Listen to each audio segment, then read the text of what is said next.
So if there's going to be a Christian dynamic, it has to be subsumed somehow with subtlety. And of course, it would be a Christian cosmos, even if Christ had not yet become incarnate, because the God who created the cosmos is the same God before Christ becomes incarnate and after he becomes incarnate. So it is, Middle Earth is a Christian cosmos, but before the revelation of Christ. So that's where he leaves out organized religion, because it could not be Christian religion. It would have to be pagan religion. So that's simple. So how does the religious element come into it then? So we will say very briefly reiterate how we ended the last session. So we literally have a seamless move from one to the other.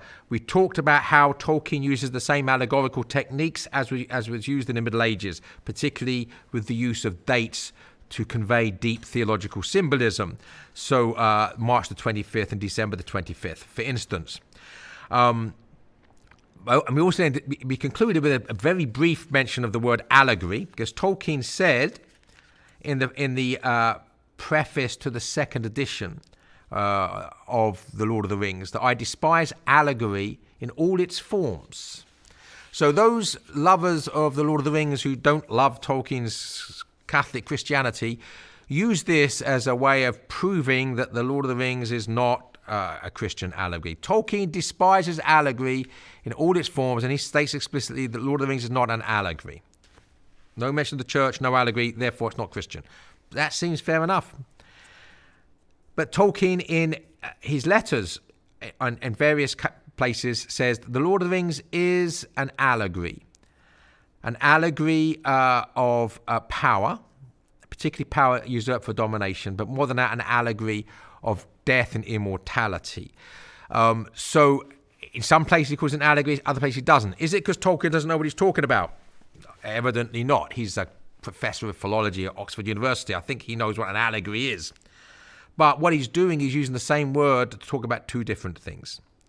So when he says despises allegory, he's talking about these formal allegories. So I mentioned the Lady Philosophy in the last session from Boethius' Consolation of Philosophy.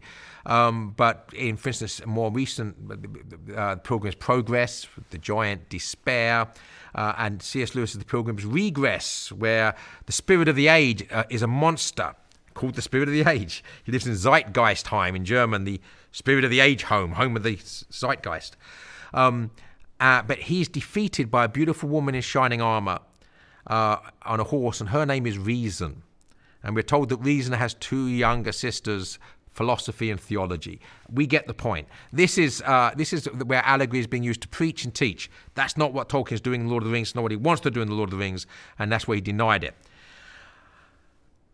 However, he does say The Lord of the Rings is fundamentally religious and Catholic, and in other places says it's an allegory of a different sort. So the key word is applicability, that things in the story can be applied to things beyond the story. And anything that speaks of something else is in some sense allegorical. That's what the word means from the Greek. Okay, so now let's look how it works. We talked about the March the 25th and December the 25th. I mean, they're not there by accident, right? They're there to convey an allegorical connection to Christianity and specifically to the life and passion of Jesus Christ. So we can find Christ in The Lord of the Rings in the use of those dates, the ring bearer being a cross bearer, the journey from Rivendell to Mount Doom being signifying from December the 25th to March the 25th, the journey of Christ. And then for Frodo Baggins as a cross bearer, therefore as a Christ figure. All right, so let's look at this then. I don't know if we have to say much more about Frodo, beyond what we've said already, that all he is, literally, within the story, is a hobbit from the Shire. What he is figuratively in only one aspect of who he is in the story is a Christ figure, only in the aspect of his being the ring bearer. That reminds us of Christ the cross bearer.